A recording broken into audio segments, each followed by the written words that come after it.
were trying to thrash out there just how big of an issue this kind of gender situation is, because many people will roll their eyes and go, oh, why are you talking about trans? There's only a tiny, minute percentage of the population that are in that category, so why are you all banging on about it? Well, because what people on the left tend to do is they say, well, this is all silly culture wars. But when you're talking about the rights of women, the rights of our children, how we think about our history and identity, these are actually the foundations of our civilization.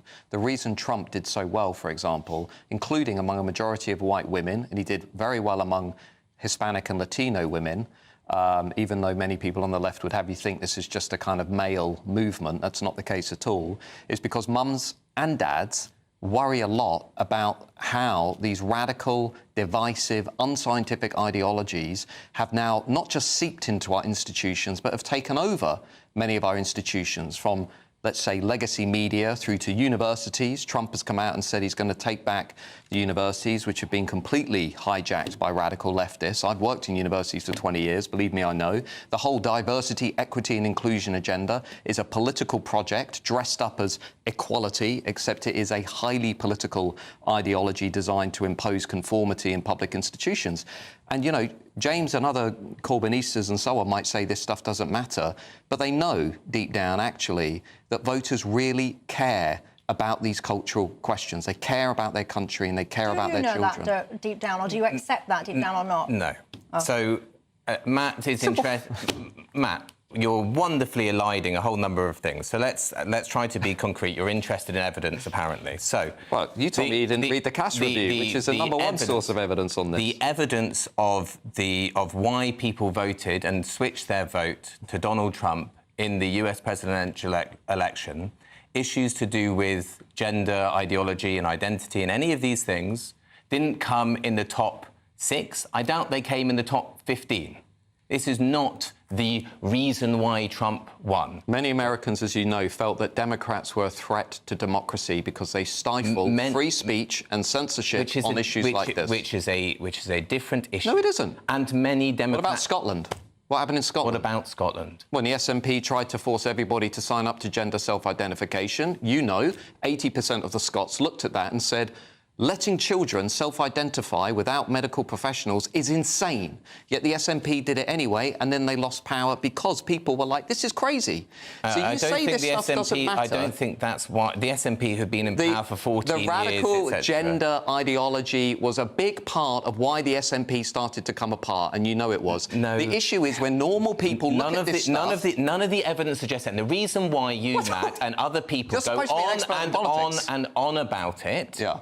Is so that people are focused on this and not on... Oh, right. Yes. Oh, is this a Marxist playbook? False consciousness. No, if we talk about this, they don't talk about the economy. It's not false consciousness. It's quite clear. It's like there is a certain amount of airtime, let's say, for example, on television. There are a certain amount of column inches in newspapers, etc. Now, I'd have more sympathy for that argument if people weren't jamming this stuff down people's throats. No one's jamming it down. Have you got kids? No. Right, well, let me tell you a story, because people who do have kids will know exactly what's going on.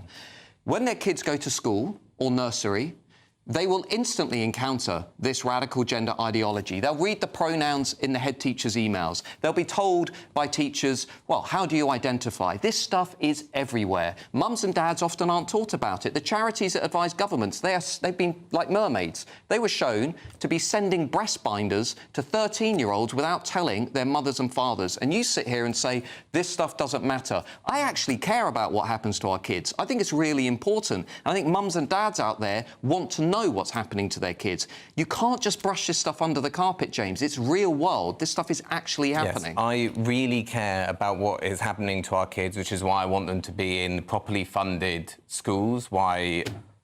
What? Yeah, yes, you can... Matt, it's not either or, James. Matt, it's not either or.